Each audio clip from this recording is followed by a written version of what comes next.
Bismillahirrahmanirrahim. Alhamdulillahirabbil alamin wassalatu wassalamu ala asyrafil anbiya'i wal mursalin wa ala alihi wa sahbihi ajma'in. Qala rabbi shrah li sadri wa yassir li amri wa hlul 'uqdatam min lisani yafqahu qawli. Assalamualaikum warahmatullahi taala wabarakatuh. Imam yang tugas malam ini, Imam Said, Imam Najib, Abang Zul kita yang komited dalam membuat live setiap hari di surau kita hari sepanjang minggu ni. Tuan-tuan muslimin muslimat rahmat Allah Subhanahu wa taala. Alhamdulillah, malam ini Allah Subhanahu wa taala berikan lagi kita kesihatan, kelapangan untuk kita bersama-sama di surau kita ini, untuk kita mengimarahkan surau dan juga untuk kita melaksanakan kewajipan kita sebagai seorang muslim. Hari ini kita, kalau ikut kalendernya, kita berada di akhir tahun 2023. Besok kita akan masuk hari yang baru dan juga tahun yang baru.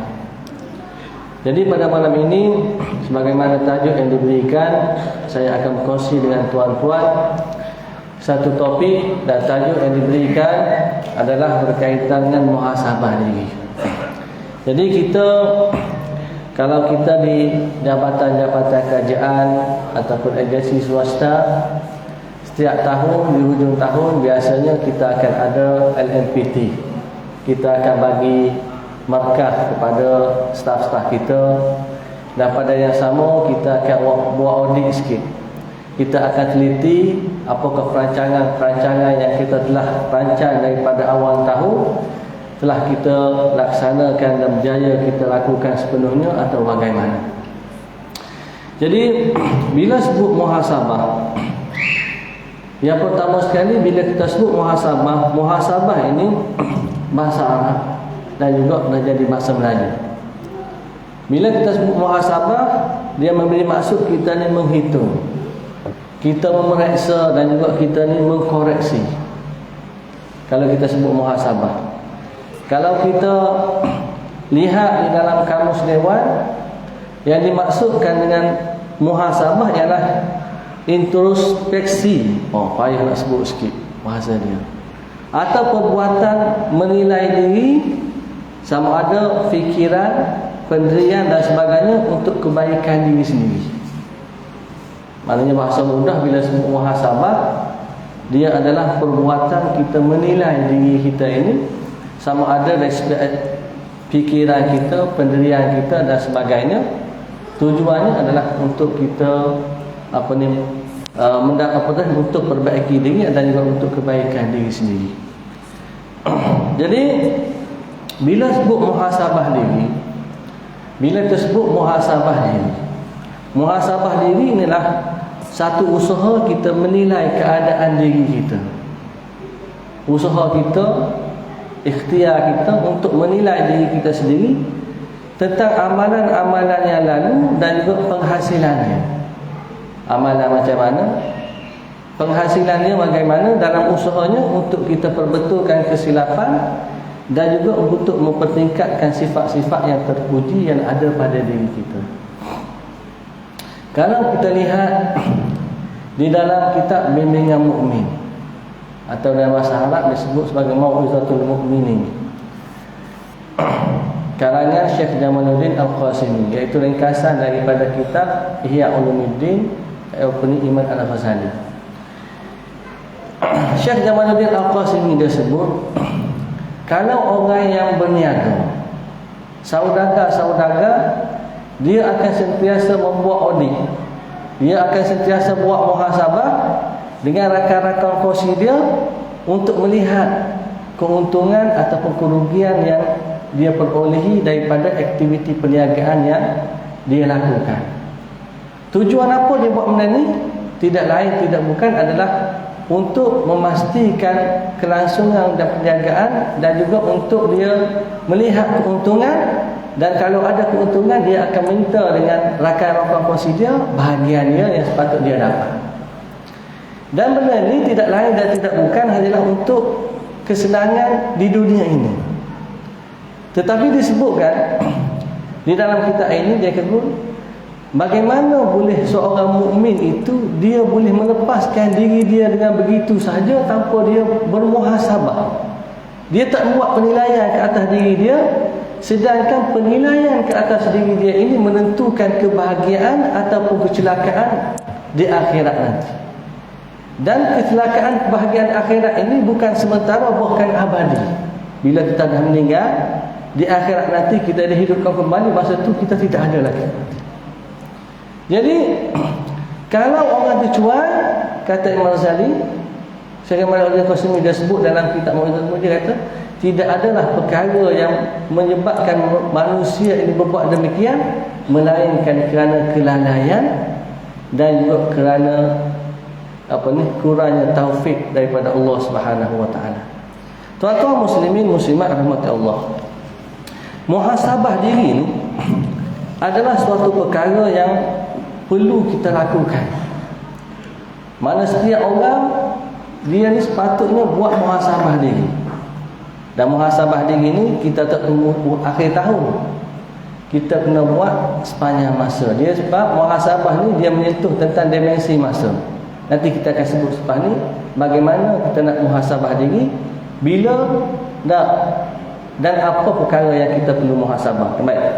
Yang saya nak sebutkan ialah bila kita dah tahu apa itu muhasabah diri, saya nak sebutkan ialah muhasabah diri ni adalah suatu perkara yang wajib dilakukan oleh setiap orang muslim. Dia kena buat penilaian diri kita. Tapi sedihnya kita tak kira lah siapa-siapa pun, kebanyakan majoritinya kita ni suka buat penilaian terhadap orang lain. Kita kurang dalam membuat penilaian ke atas diri kita sendiri. Kita kurang membuat koreksi ke atas diri kita. Tapi kalau mengulas tentang orang lain, kita lah orang yang pinaskan. Nah, tengok orang tu tak lagi, yang orang ni tak kena, yang ni tak andal. Nah, tapi dalam masa sama kita lupa nak lihat kekurangan dan kelemahan yang ada di diri kita untuk kita perbetul dan kita perbaiki. Sepatutnya bila kita lihat orang ni, kita tak setuju cara dia macam ni, cakap kasar, maka kalau kita orang cakap kasar dengan kita tak setuju, mana kita jangan buat benda yang sama pada orang lain. Begitu juga kalau kita tak suka orang, kalau kita jumpa dengan orang tak tegur kita, tak senyum kat kita, kita kata kurang ajar dah ni. Tapi kita pun buat benda yang sama juga. Sebab apa? Sebab kita hanya melihat kekurangan yang ada pada orang lain, kita muhasabah dia, kita koreksi dia, kita nilai dia, kita audit dia, tapi kita lupa nak mengaudit diri kita sendiri. Lantaran itulah Rasulullah SAW sebutkan di dalam hadis baginda, Rasulullah sebutkan bahawa di antara karakter orang yang bijak, orang yang pintar ialah dia sentiasa muhasabah diri. Orang yang bijak, kata Rasulullah, dia sentiasa bermuhasabah diri. Dalam satu hadis riwayat Tirmizi daripada Abu Ya'la Shaddad bin Aus radhiyallahu anhu. Abu Ya'la Shaddad bin Aus ini dia cerita satu hadis daripada Nabi SAW di mana Rasulullah bersabda, Rasulullah sebut, Al-kayyis man dana nafsahu wa amila lima ba'dal maut. Orang yang al-kayyis ni disebutkan juga sebab al-aqil, orang yang berakal.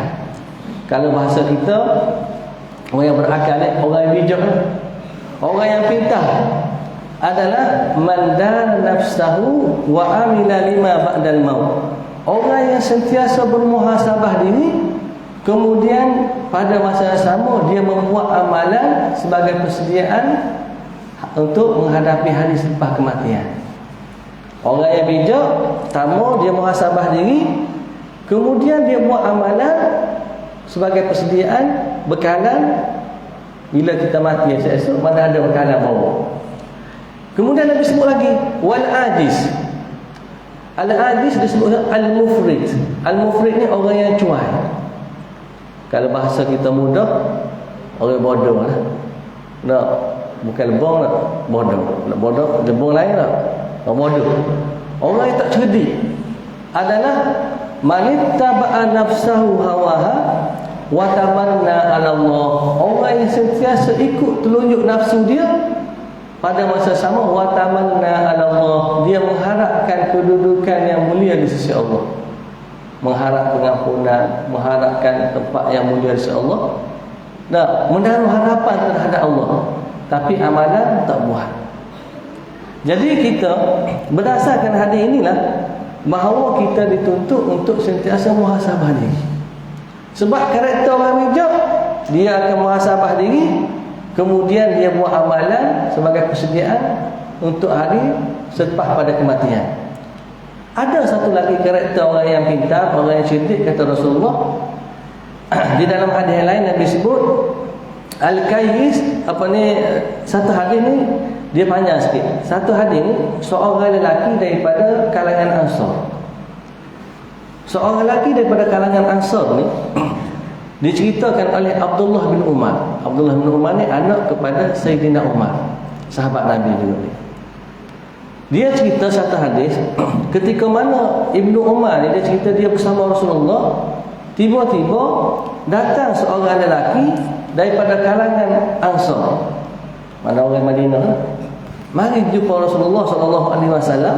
Dia bagi salam kepada Nabi, lalu dia berkata kepada Nabi, tujuan hari ni nak tanya Rasulullah 2-3 soalan.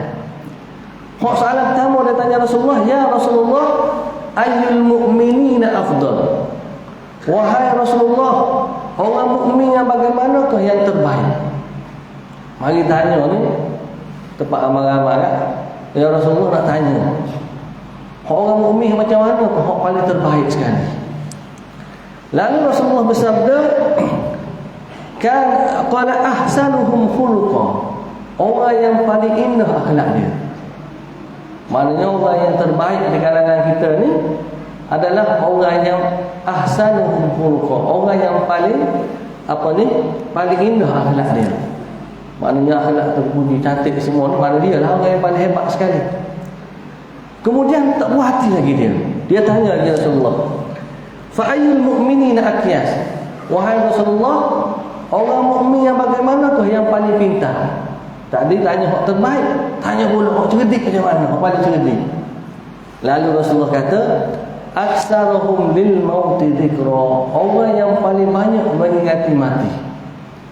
Kemudian wa ahsanuhum lima ba'dahu isti'dadan, dan orang yang paling indah persediaan dia wa ahsanuhum lima ba'dahu isti'dadan, orang yang paling indah persediaan dia, membuat persediaan untuk menghadapi kematian, selepas kematian. Mana orang yang paling buat amalan paling banyak sekali. Lalu Nabi kata, ulaika humul aqyas, mereka itulah ulaikal aqyas, mereka itulah orang-orang yang pintar. Jadi dua hadis ni ada beberapa sifat bagi orang yang cerdik. Yang pertama, muhasabah diri. Selalu muhasabah diri, tengok kekurangan diri, nilai diri sendiri, kemudian ubah diri dia. Kemudian yang keduanya, membuat amalan sebanyak mungkin, yang paling banyak untuk menghadapi hari selepas kematian. Yang ketiganya adalah orang yang paling banyak mengingati kematian, banyak mengingati mati. Muhasabah diri, buat amalan, kemudian orang yang paling banyak mengingati kematian. Jadi tiga ni adalah di antara karakter utama bagi orang-orang yang cerdik.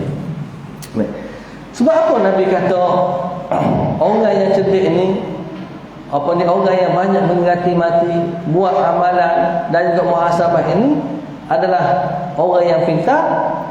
Kerana orang yang mempunyai karakter inilah orang yang tidak pernah lalai daripada melakukan amalan dan juga sentiasa mengingati Allah, dan juga mereka sentiasa bersedia untuk melakukan amalan untuk menghadapi hari akhirat.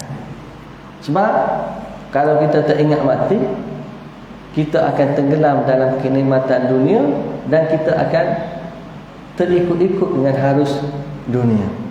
Kita kurang buat ibadat. Nah, tak apa, nanti kita akan masuk lepas ni. Kalau ada satu masa saya cerita kelebihan fadilat banyak mengingati kematian, kita akan cerita kemudian. Cuma hari ni kita nak cerita tentang muhasabah. Baik, dalam ayat Al-Quran, kalau kita buka di dalam surah Al-Hajj, kita buka dalam surah Al-Hajj ayat 18, Allah Ta'ala berfirman, Ya ayyuhalladzina amanu taqullaha wal tanzur nafsum ma qaddamat lighad wattaqullaha innallaha khabirum bima ta'malun. Ini adalah ayat tentang muhasabah. Nabi kata Allah Ta'ala firman, wahai orang-orang yang beriman, ittaqullah, bertakwalah kepada Allah, yaitu dengan mengerjakan segala suruhan dan meninggalkan larangan, segala larangan. Maknanya bila sebut takwa, buat Allah suruh, tinggal Tuhan ada. Saya sebut di sini pada hari Jumaat beberapa minggu lepas, kalau kita lihat di dalam kitab Bidayatul Hidayah oleh Imam Al-Ghazali, Imam Ghazali sebutkan bahawa agama ini terbagi kepada dua. Melakukan ketaatan, yang keduanya adalah meninggalkan larangan Allah Subhanahu wa taala. Jadi bila sebut dalam ayat ini, wahai orang yang beriman, bertakwalah kepada Allah, iaitu dengan mengerjakan suruhannya dan meninggalkan segala larangan Allah. Dan Allah Ta'ala sebut wal tanzur nafsum ma qaddamat lighad, dan hendaklah tiap-tiap diri itu melihat dan memperhatikan apa yang telah dia sediakan daripada amal-amalannya untuk hari esok, iaitu hari akhirat. Maknanya Allah Ta'ala kata hendaklah setiap diri itu melihat nilai diri dia, apakah amalan yang telah dia sediakan untuk hari esok, iaitu hari akhirat. Kemudian Allah Ta'ala sebut lagi wattaqullah, dua kali dalam ayat ini sebut wattaqullah, supaya kita bertakwa kepada Allah dalam satu ayat dua kali. Wattaqullah innallaha khabirum bima ta'malun, sesungguhnya Allah itu maha meliputi pengetahuannya akan segala apa yang kamu kerjakan. Mula-mula Allah Ta'ala kata takut pada Allah, buat apa suruh, tinggal Tuhan larang. Hendaklah setiap diri itu melihat diri dia apa yang telah dia sediakan untuk hari esok, hari akhirat.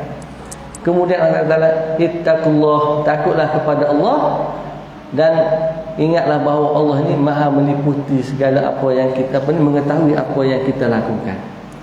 Jadi ayat ini adalah ayat yang menunjukkan bahawa perlunya kita ni sentiasa muhasabah diri. Kalau kita muhasabah, baru kita teliti banyak mana dah amalan yang telah kita buat dan kita lakukan. Lantaran itulah, kalau kita lihat juga di dalam kitab Bidayatul Hidayah karangan Imam Ghazali, tuan-tuan boleh beli, dia ada terjemahan permulaan bagi orang mendapat hidayah. Kitab ni bagus untuk permulaan kalau nak belajar tasawuf, ilmu tasawuf, kitab yang basic. Tapi Imam Ghazali ketika mana dia bicarakan tentang tidur, Imam Ghazali kita dalam kitab Bidayatul Hidayah ni tentang tidur, dia cerita tentang adab tidur dan nak tidur macam mana, bangun tidur apa kena buat. Yang menariknya lah, Imam Ghazali seolah-olah mengingatkan kita dan juga mengajarkan kita tentang muhasabah. Dia sebut kalau orang nak tidur, kalau kita nak tidur, dia kata setiap orang kali nak tidur, dia kena pastikan seboleh-bolehnya dia tidak tidur untuk siang dan malam itu melebihi 8 jam sehari. Kita ni nak tidur ni benda yang harus. Daripada kita nak sembang kosong dan sebagainya, baik tidur. Sebab tidur tu lebih menyelamatkan diri kita daripada melakukan perkara yang dilarang oleh Allah. Tapi yang saya sebut, kalau nak tidur, jangan tidur lebih daripada 8 jam. Sebab Imam Ghazali kata, kalau kamu tidur 8 jam sehari, sekiranya ditakdirkan usia kamu 60 tahun, bermaksud kamu telah mensia-siakan usia kamu selama 20 tahun dengan tidur. Nah, kita kan tak kira, tak tahu. Bila kita tengok 8 jam aku tidur, kemudian hidup 60 tahun, 20 tahun tidur saja. Tidur saja Kalau kita tak kira, mana kali tu, maknanya ayat ni tentang supaya kita mengkoreksi diri. Kira amalan kita buat. Kemudian dia buat main contoh tidur. Tidur harus, tapi jangan banyak tidur sangat. Sebab bila kita tidur, maka kita telah banyak mensia-siakan usia kita. Sepatutnya kita boleh buat amalan, buat ibadat, tapi kita habiskan dengan tidur. Itu dia sebut tentang tidur. Kalau 8 jam sehari, habis 20 tahun tu. Kalau umur 60 tahun. Kalau umur 30 tahun, 10 tahun tidur. Lepas tu tuan-tuan tolak sendirilah. Hak berapa minit majlis surah masjid? Berapa minit duduk dalam majlis ilmu? Nah, saya selalu cakap juga kepada kawan-kawan dulu di masyarakat Mesir. Kita dekat Mesir ni kadang 4 tahun. Ada tu kadang-kadang setiap tahun balik. Balik 2 bulan. Ada 3 bulan. Kalau 4 tahun, setiap tahun balik. Kalau kata 3 bulan, maknanya setahun tu balik Malaysia. Betul tak? 4 tahun. Setiap kali cuti semester, 3 bulan balik. Bila balik, 3 bulan. 4 tahun, setahun balik. Ada 3 tahun. Pak kalau kita tidur ber-8 jam, habis pula setahun tidur. Maknanya balik Malaysia setahun, tidur setahun, tinggal 2 tahun lagi. Kalau tinggal 2 tahun lagi, kira sendiri duduk tak mana. Kalau duduk kuliah banyak mana, tak laki banyak mana, baru kita nampak, banyak mana aku ni belajar. Begitu juga dengan kita ni buat ibadah. Kita kena kira. Kalau kita tak pernah buat audit diri kita, berapa banyak kita sedekah, berapa banyak kita bagi sembahyang Jumaat, berapa banyak kita ni maknanya buat kebajikan, kita tak tahu banyak mana kita buat. Bila kita kira bulan ni baru sedekah RM50 pun. Nah, sebab setiap hari Jumaat tu bubuhlah. Nah, RM10, 4 kali Jumaat 40. Hari tu jumpa orang siapa-siapa dia bagi RM50. Tu dah ingat, kalau tidak tak tulis. Tak tahu banyak mana amalan yang kita buat. Sebab itulah kita kena koreksi diri. Baik. Bila Imam Ibn Katsir bila dia mensyarahkan tentang ya ayyuhalladzina amanu ittaqullaha wa tanzur nafsum ma qaddamat lighad, wahai orang beriman, melakukan bertakwalah kepada Allah, melaksanakan apa yang diperintah, tinggal Tuhan larang, dan setiap diri itu perlu bernilai, melihat apakah amalan-amalan yang telah dia buat untuk menuju di akhirat. Kata Ibnu Katsir, dia kata, timbanglah diri kamu sebelum kamu ditimbang. Dunia ni kita kena timbang sendiri, buat penilaian sendiri. Tak payah orang lain, kita buat diri kita sendiri. Nah, kita timbang diri kita. Dia kata, dan lihatlah apa yang telah kamu kabung, apa yang telah kamu tabung daripada untuk dirimu daripada amal-amal soleh ketika kamu kembali kepada Tuhanmu dan ketika kalian diperhadapkan kepada Tuhan. Jadi kita timbang, kita tengok banyak mana kredit kita, berapa banyak bekah kita ni. Ada banyak. Kita nak pergi Mekah dan sebagainya, biasa kita akan nilai dulu. Nak pergi Mekah tahun ni kena 30,000. Tak apa, beres dah selesai tu. Duit poket. Tengok dah dapat haji ada berapa semua. Nah, tak cukup tu tanyalah mesti buat pakai teh ke, kalau orang dulu buat pakai laksa.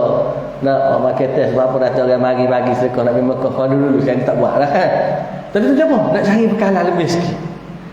Kita sekarang ni buat tak penilaian.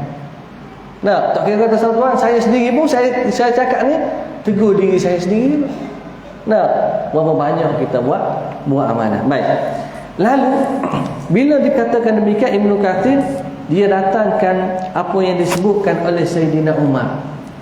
Sayyidina Umar sebut, hasibu anfusakum qabla an tuhasabu. Hitunglah diri kamu sebelum kamu dihisab. Kamu dihitung di hadapan Allah. Wazinu anfusakum qabla an tuzanu, dan timbanglah diri kamu sebelum kamu ditimbang. Fa innahu ahwanu alaikum fil hisabi ghadan an tuhasibu anfusakum al-yawm.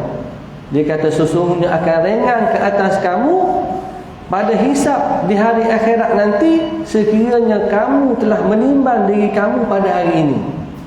Lalu dia kata wa tazayyanu lil ardil akbar, dan bersiap sedialah untuk menghadapi hari pembentangan yang agung. Lalu Sayyidina Umar membacakan ayat Allah di dalam surah Al-Haqqah ayat 18, yauma idzin tu'radu la tukhfi minkum khafiyah. Untuk hari di mana dipaparkan, tidak ada lagi yang disembunyikan. Akhirat nanti sekecil-kecil perkara, sebesar perkara, semuanya akan dihitung oleh Allah Subhanahu wa taala. Baik. Tuan-tuan muslimin muslim rahmatullah, kita dah tahu apa itu muhasabah. Perlukah kita muhasabah? Kita kata perlu.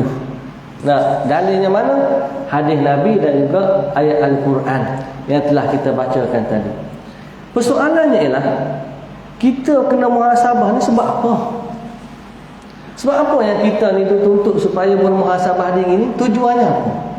Apa sebabnya? Nah, kenapa perlu kita muhasabah ni? Sebabnya apa?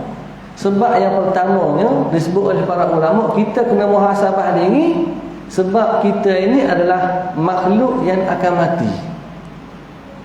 Kita ni dituntut muhasabah diri sebab kita ni akan mati. Yang keduanya, lepas mati, tak setakat mati setakat tu, kita ada lagi hari hisab yang disebutkan hari kiamat. Batu kita setiap kali dalam rukun sembahyang kita kena baca Fatihah. Fatihah itu salah satu ayat-ayat ialah Maliki Yaumiddin, iaitu Tuhan yang menguasai hari pembalasan, hari kiamat. Mengingatkan kita ada hari kiamat. Ingat, Maliki Yaumiddin, Tuhan yang memiliki hari kiamat, menguasai hari kiamat.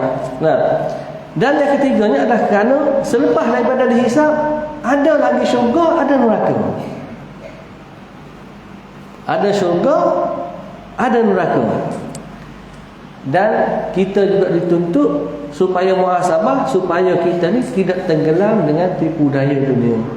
Bila kita muhasabah, kita akan sentiasa sedar, kurang lagi buat ibadat, kurang lagi amalan, maka kita tidak akan terpedaya dengan tenggelam dengan tipu daya dunia. Mana yang kita sebut kata tadi yang kata nak kita kena muhasabah ni sebab kita ni akan mati. Adanya hari akhirat ni, adanya hari hisab, adanya syurga neraka. Dan perkara ini saya nak sebutkan di antaranya ialah apa yang disebutkan oleh Allah Taala di dalam Al-Quran. Allah Taala sebut kullu nafsin za'iqatul maut. Banyak kali saya baca di surah ni. Setiap jiwa ini akan merasai mati. Dan ayat lain sebut fa aynama tuwallu wujuhakum, apa ni, kul in kuntum kul innal mauta alladhi tafirru minhu mulaqikum. Katakanlah wahai Muhammad, sesungguhnya kematian yang kamu cuba lari daripadanya pasti akan menemui kamu. Cuma kita tak tahu bila, di mana dan bagaimana kita akan meninggalkan dunia ini. Tidak ada seorang pun daripada kalangan kita yang ramai ini yang boleh menjamin pakaian yang indah yang kita pakai sahut sendiri.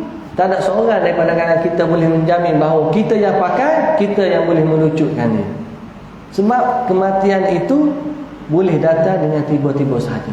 Sebab itulah kelebihan kita ni, orang yang banyak mengingati kematian, disebutkan oleh Syekh Jamaluddin Al-Qasimi dalam kitab Mukhtasar Minhajul Qasidin. Di antaranya dia akan pendek harapan kebergantungan dia kepada dunia. Jadi kita akan cerita kemudian dalam cerita tentang faedah banyak mengingati mati. Tapi nak ceritanya ialah bila kita ingat mati, dia akan memberi inspirasi kita untuk melakukan amalan pada hari akhirat. Jadi Allah Ta'ala sebut kullu nafsin za'iqatul maut, setiap jiwa ni akan mati. Jadi oleh kerana kita mati, kita kena muhasabah apa kita buat bekalan kita sebelum kita meninggalkan dunia ini. Lalu Allah Ta'ala sebut lagi dalam ayat yang sama, kullu nafsin za'iqatul wa innama tuwaffawna ujurakum yaumal qiyamah. Di hari kiamat nanti kamu akan disempurnakan segala balasan yang disempurnakan balasan kamu. Akan disempurnakan apa yang kita buat baik yang buruk tu buruk akan disempurnakan di akhirat nanti. Maknanya ingat mati, kita ni akan mati. Yang kedua, Allah Ta'ala sebut ayat yang sama, kita akan disempurnakan balasan di akhirat nanti. Lalu Allah Ta'ala sebut lagi dalam ayat yang sama, faman zuhziha 'anil nar wa udkhilal jannah faqad faz. Barang sesiapa yang mereka itu dipesongkan daripada dihumban ke neraka kemudian dibawa masuk ke syurga, maka Allah Ta'ala faqad faz, mereka inilah orang yang benar-benar berjaya. Kejayaan hakiki adalah kejayaan bila kita dapat menempatkan diri di syurga Allah Subhanahu wa taala. Nah, Lalu Allah kata, wa mal hayatud dunya illa mata'u, dan tiadalah kehidupan dunia ini melainkan kenikmatan yang penuh dengan tipu daya. Jadi sebab apa kita kena muhasabah diri? Dituntut sangat-sangat, kita akan mati. Dijawab dalam ayat yang sama. Kita akan ada hari hisab. Selepas pada itu ada neraka dan juga syurga. Dan Allah Ta'ala ingat bahawa kehidupan dunia ini adalah hanya sementara sahaja. Dan Allah Ta'ala juga sebut dalam ayat lain, ya ayyuhallazina amanu la tulhikum amwalukum wa auladukum an dzikrillah. Wahai orang-orang yang beriman, janganlah melalaikan kamu dengan harta kamu dan juga anak kamu, melalaikan kamu daripada mengingati Allah Subhanahu wa taala. Baik. Bila kita sebut muhasabah ni, tujuan muhasabah. Tadi kata kenapa perlu muhasabah? Tujuan muhasabah ni apa tujuannya? Kita isyak berapa ni kita? 8.30, 15 minit lagi dah. Tujuan muhasabah ni untuk apa? Yang pertama sekali, kita ni kena muhasabah. Tujuan utamanya adalah untuk kita perbetulkan hubungan kita dengan Allah, yang disebutkan sebagai hablum minallah. Maknanya kita nak betul, nak perbetulkan hubungan kita dengan Allah. Kita kena lihat hak mana Tuhan suruh, hak wajib macam mana kita buat. Sembahyang, puasa, zakat, haji macam mana? Hak wajib. Hak tu hubungan kita dengan Allah SWT. Kemudian ada di sana lagi hubungan kita dengan Allah, ada benda-benda yang sunat. Zikirnya, sembahyang sunatnya, puasa sunatnya, umrah dan haji yang sunatnya, selepas pada yang wajib, ada yang sunat. Kalau kita hanya memadai melakukan ibadah itu dengan hanya yang wajib sahaja, yang wajib sahaja, Imam Ghazali sebut orang yang hanya melakukan yang wajib, seumpama dia ni hanya melakukan perkara yang untuk mendapatkan modal saja. Kalau orang niaga, kalau buat hak wajib ni yang kata klik modal lah, balik modal. Tapi kalau orang niaga klik balik modal je, tak kaya. Boleh pusing modal ya? Boleh lah, boleh niaga. Kata boleh niaga. Kalau bahasa mudah kita, boleh niaga. Balik lagi modal. Sebab hak ni adalah hutang kita dengan Allah bila kita buat. Kalau kita nak laba, kita nak kaya, kita kena buat benda-benda yang dituntut adalah benda-benda yang sunat.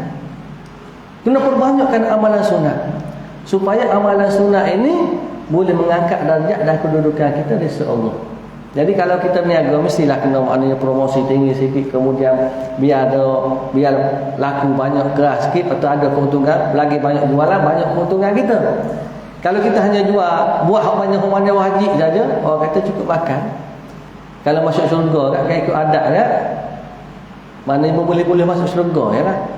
Boleh masuk syurga, tapi kalau nak duduk bilik super suite, royal suite tu tak payahlah. Kalau kita ada hotel, boleh duduk hotel ya lah. Hotel tingkat mana, bilik macam mana tu, payah nak diiman lah. Sebab itu dah antaranya wali Allah ini, kalau kita tengok dalam salah satu daripada hadis daripada Arba'in Nawawi, man adali waliyan faqad azantu bil harb. Orang yang memusuhi waliku, maka dia telah mengizinkan dia berperang dengan Allah Taala. Dan antara Tuhan kata senantiasa hamba-Ku ini melakukan amalan-amalan sunat sehinggalah Aku mengasihi dia. Untuk Allah kasih kepada kita, kita kena perbanyakkan amalan-amalan sunat. Jadi kita kena muhasabah. Kita muhasabah, hak wajib macam mana? Sembahyang, puasa, zakat, okey, selesai. Takkan memadai setakat tu saja. Hak sunat macam mana? Kita ni kalau dah umur 40, saya sendiri. Tua-tua pun saya tengok sini, tak ramah mau iman saya lah, muda sikit nampak sini. Orang lain tu senior sikit pada saya lah, saya dah 40 dah. Kita kalau boleh setiap hari tu sembahyang taubat jangan tinggal tuan-tuan. Setiap hari solat taubat, kalau boleh usahalah kita buat. Sajak ke sembahyang sunat taubat 2 rakaat kan Allah Taala setiap malam. Kalau tak boleh buat sebelum tahajud, nanti mana setidaknya selepas daripada sembahyang Isyak, sembahyang sunat ba'diyah, kemudian buat sembahyang sunat taubat. Kalau gagah lagi, buat sunat witir 3 rakaat. Kalau tak boleh, buat 1 rakaat. Subuh nanti kalau boleh bangun awal sikit 15 minit awal dan sebagainya. Setidak-tidak sembahyang 2 rakaat, sembahyang tahajud. Dah kena buat dah kita ni. Sebab tak ada masa. Semakin bertambah usia kita, semakin dekat kita dengan kematian. Semakin bertambah usia kita, semakin dekat kita dengan hari kematian. Bukan makin jauh, makin dekat. Sebab kita mengejar waktu yang telah Allah tetapkan untuk kita. Yang pertama, nak baiki hubungan kita dengan Allah. Nak betul hubungan kita dengan Allah. Yang keduanya, tujuan muhasabah ni untuk kita baiki hubungan kita dengan sesama manusia. Disebut hablum minan nas. Hubungan kita sama manusia. Kita kadang-kadang kalau kita ni muhasabah, kita tengok sembahyang dah aku dah puasa dah, haji pun buat dah. Tapi kita lupa nak muhasabah diri kita, bagaimana kita dengan keluarga kita, anak isteri kita. Kalau kita sebagai anak, bagaimana hubungan kita dengan ibu bapa kita, dengan jiran-jiran tetangga kita, dengan sahabat-sahabat kita. Hak dia kita dah bagi ke? Tanggungjawab kita telah laksana ke? Adakah kita menyakiti jiran kita dan sebagainya? Nah, perkara tu kena muhasabah. Dan kena ingat, kalau kita hanya menjaga hubungan kita dengan Allah, tapi kita lupa nak jaga hubungan kita sesama makhluk, sesama manusia, bahaya tuan-tuan. Boleh menyebabkan kita ni muflis di akhirat. Boleh menyebabkan kita ni muflis di akhirat. Sebab di antara punca kita muflis di akhirat adalah kerana kita mempunyai dosa kesalahan dengan sesama manusia. Satu hari Nabi tanya sahabat Nabi. Hadis ni hadis riwayat Muslim, hadis yang sahih. Hadis riwayat Muslim.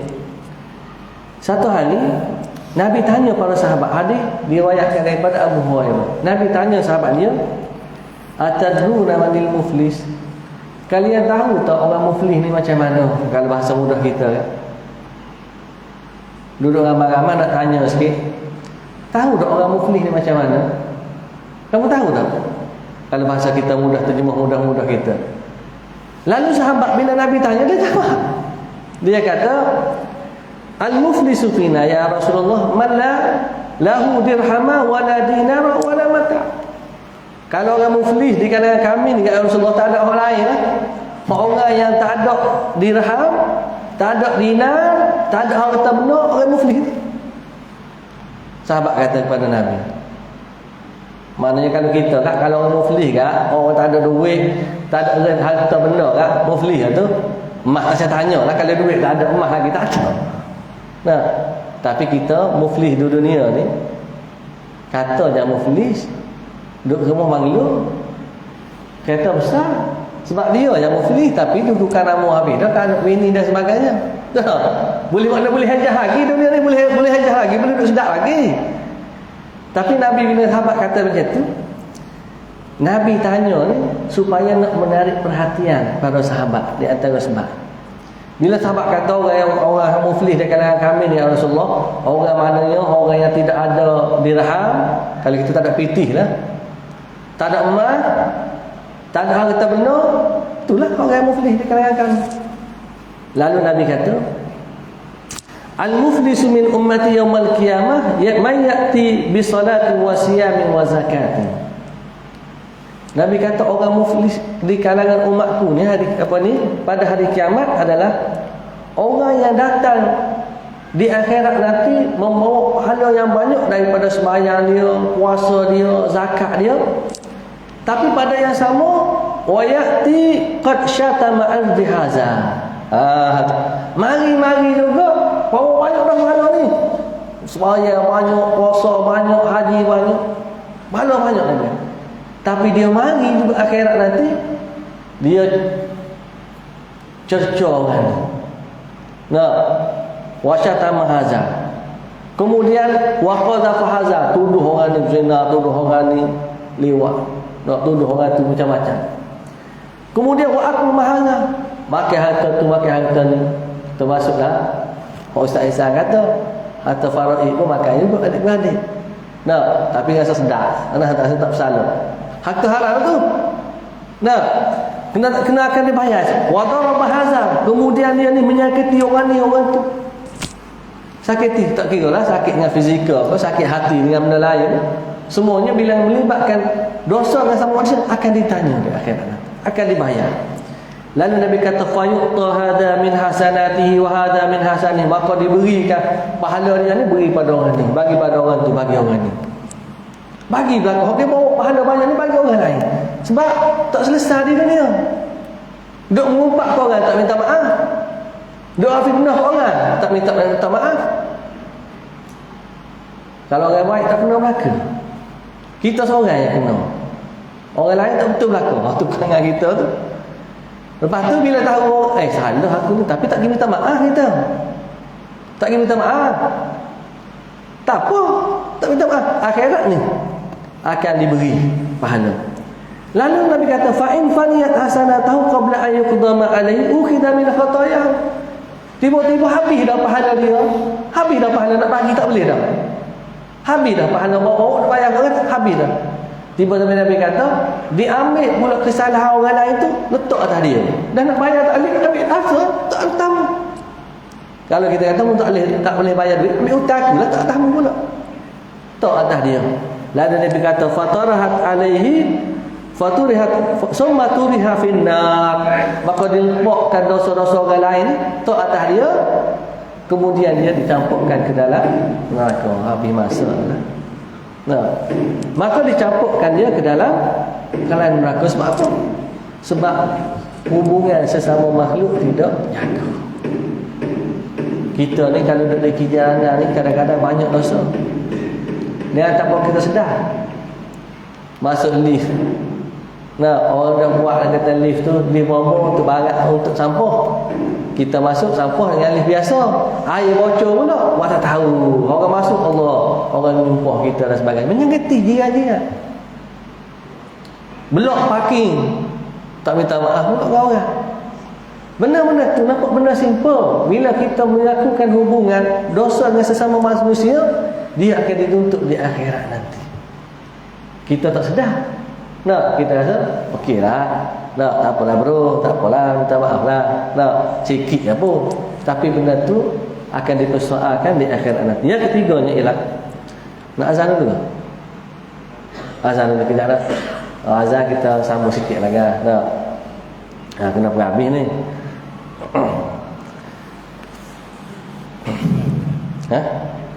Jangan lama tu.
haula wala quwwata illa billah.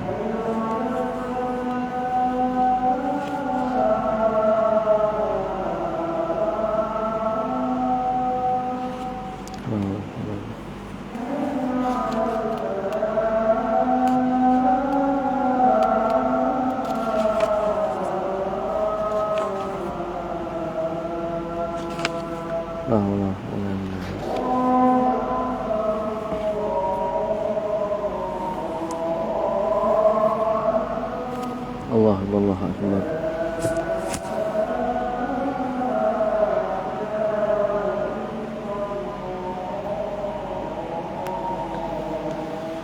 La ilaha illallah Muhammadur Rasulullah. Allahumma rabbah ali sayyidina wa ba'athna qawlan mahlakana takhilafana.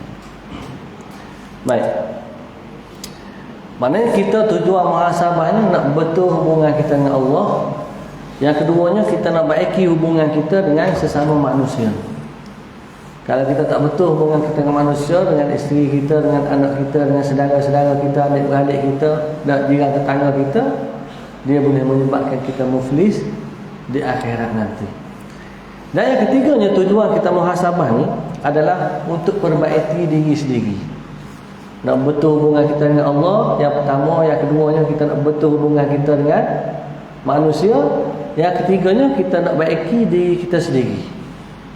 Bila kita muhasabah, kita nak betul diri kita, maka kita akan nilai dosa maksiat yang kita buat.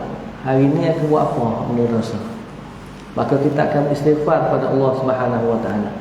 Kalau kita tak mengenal, kita tak nilai, kita tak rasa benda yang kita buat tu berdosa, kita tidak akan kembali bertaubat kepada Allah Subhanahu Wa Taala. Yang kedua, kita muhasabah ni untuk baiki diri ni daripada dosa dan maksiat. Yang keduanya adalah kita muhasabah untuk baiki diri dan untuk meningkatkan kualiti dan juga kuantiti ibadah kita. Dah sembahyang dah, tapi kualiti dia macam mana? Khusyuk tu. Kalau dah sedekah dah, takkan daripada nak mula kerja dulu RM2 sedekah jemaah sampai sekarang ni main RM2 juga. Nah, akan lagi kena muhasabah. Begitu juga untuk kita ni menggandakan amal ibadah kita ni, kita kena muhasabah. Itu secara ringkas, saya tak boleh cerita panjang. Masa dah tamat lah. Cuma saya nak sebut satu lagi ialah, kita bila sebut muhasabah ni, kita nak muhasabah bila? Nah, bila masa kita perlu muhasabah? Disebut dalam kitab Mukhtasar Minhajul Qasidi, Mukhtasar Minhajul Qasidi. Kita ni perlu nilai diri kita ini sebelum kita buat sesuatu. Sebelum kita melakukan amal, kita kena muhasabah dah. Kena nilai dah. Nilai dari segi mana? Kita nilai amal yang kita nak buat ini, adakah kerana Allah ataupun kerana keduniaan ataupun syahwat. Kalau kita akan dapati bahawa yang kita buat ni bukan kerana Allah, tapi kerana syahwat ataupun kerana dunia, kita kena minta pertolongan daripada Allah supaya Allah ni bantu kita melakukan perkara itu bukan kerana syahwat atau dunia, tapi kerana Allah. Pada masa sama sebelum amalan juga kita kena nilai, kita kena muhasabah yang kita nak buat ni bertepatan dengan syariat ataupun tidak. Hak ni kena penuh pada ilmu lah. Kalau kita tak ada ilmu, kita tak tahu benda ni halal ke haram dan sebagainya, boleh ke tidak boleh. Hak tu kena nilai. Kalau tak boleh, kalau mana-mana tu tidak dibenarkan oleh syarak, maka tidak bertepatan syarak, kita tak buat. Nah, kalau bertepatan kita buat. Mana kena sebelum buat tu kita kena tanya yang tu diri kita. Semasa kita lakukan amalan, secara ringkas saya nak sebut.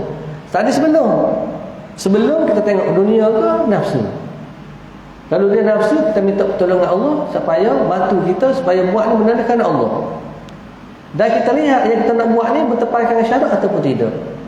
Semasa kita lakukan amalan pula, dia kata okey, benda ni bertepatan dengan syarak, kita nak buat. Semasa kita buat, kita kena muhasabah dah. Dalam kita melakukan amalan, kita dituntut muhasabah. Muhasabah apa benda? Kita kena muhasabah, adakah amalan yang kita laksanakan ini dicampuri dengan riak dan ujub ataupun tidak? Riak ni nak menunjuk-nunjukkan kepada orang lain. ataupun kerana kagum dengan diri sendiri. Aku ni bawa banyak ibadat dah, tak ada orang lain pada hebat pada aku, akulah paling alim. Benda tu dia akan merosakkan amalan, menyebabkan pahala tu tidak, amalan itu tersebut tidak diterima oleh Allah Subhanahu Wa Taala. Sebab kita riak, nak tunjuk pada orang. Jadi kita kena beristighfar. Kalau ada benda di dalam diri kita masa kita buat amalan ada sifat riak, ada sifat ujub, maka kita perlu istighfar di atas kekurangan dan kelemahan yang ada pada diri kita. Kalau kita tak muhasabah, tak tahu, kita tak akan beristighfar kepada Allah. Dan setelah daripada amalan itu kita dituntut muhasabah juga, iaitu kita melihat kualiti dan juga kuantiti amal yang kita buat itu adakah sempurna ataupun tidak.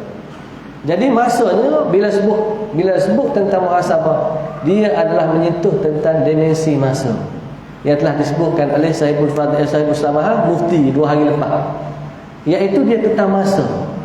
Dan lantaran itulah kata para ulama, setidak-tidaknya sebelum kita mengelapkan mata, kita mengambil masa sekejap untuk buat penilaian. Hari ini apa yang telah aku buat, dari segi dosanya macam mana, dari segi ibadatnya macam mana, bagaimana hubungan aku dengan jiran-jiran, dan adakah dosa aku buat.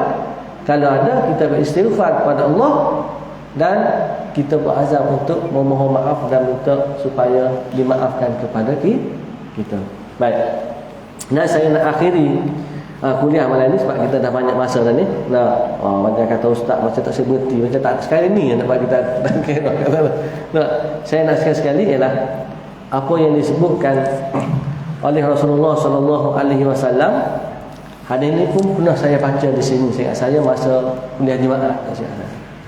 Nabi sebut satu hadis daripada Abu Bakrah radhiyallahu anhu.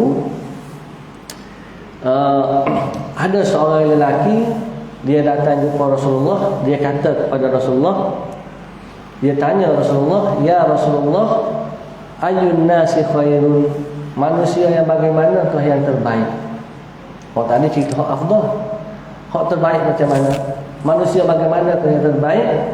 Nabi kata, man tala umuruhu wa hasuna amalu, orang yang Allah beri usia dia panjang, kemudian elok pula amalannya. Inilah Nabi kata manusia yang terbaik. Kemudian dia tanya lagi, fa ayyun nasi syarrun, dan manusia yang bagaimanakah yang buruk, yang jahat. Lalu Nabi kata, man tala umuruhu wa sa'a amaluhu, orang yang Allah berikan usia panjang kemudian buruk pula amalannya. Jadi tuan-tuan muslimin muslimat rahmati Allah, kita cubalah sedaya mungkin kita untuk kita melakukan amalan sebaik mungkin supaya kita ini menjadi hamba Allah yang beriman, bertakwa, dan mudah-mudahan dengan semangat tahun baru ini kita membuat perancangan lebih awal untuk kita ni memperbetulkan diri kita dan kita memperbaiki diri kita. Mudah-mudahan tahun yang akan datang ini, hari-hari yang mendatang ini menjadi hari-hari yang terbaik untuk kita berbanding hari-hari yang lalu. Jadi kalau masuk tahun baru pun duduk main tahap yang sama juga, tak berubah. Jadi insya-Allah kita di sekolah kita ini kita akan cuba untuk mengisi dengan kuliah-kuliah yang penuh. Jadi untuk minggu depan ni pun dah ada 2 minggu ni dah penuh dah. Ada jadual kita penuh dah, betul tak? Sampai hujung bulan dah. Ada berapa hari saja lagi yang kosong. Jadi boleh kata tiap-tiap malam akan ada kuliah. Dan yang paling besarnya pada 13 hari bulan ni kita buat ceramah Ustaz Datuk Dr. Zahazan. Jadi kuliah kita ni akan ada timbalan mufti, ada bekas timbalan mufti, mantan timbalan mufti. Daripada Melaka, ada wilayah persekutuan pun ada. Jadi kalau tuan-tuan tak datang, tak imarahkan, maka tidak ada lagi lah daya upaya daripada pihak surau ni untuk membantu anak Korea di sini. Jadi apa yang baik itu Ta'ala, yang kurang tu esok Ustaz Azman. Jadi apa ni kita boleh manfaatkan. Jadi aku qul hadza astaghfirullahalazim. Assalamualaikum warahmatullahi taala wabarakatuh. Dan saya mohon maaf kerana mengambil waktu yang lebih pada malam ini. Assalamualaikum warahmatullahi taala wabarakatuh.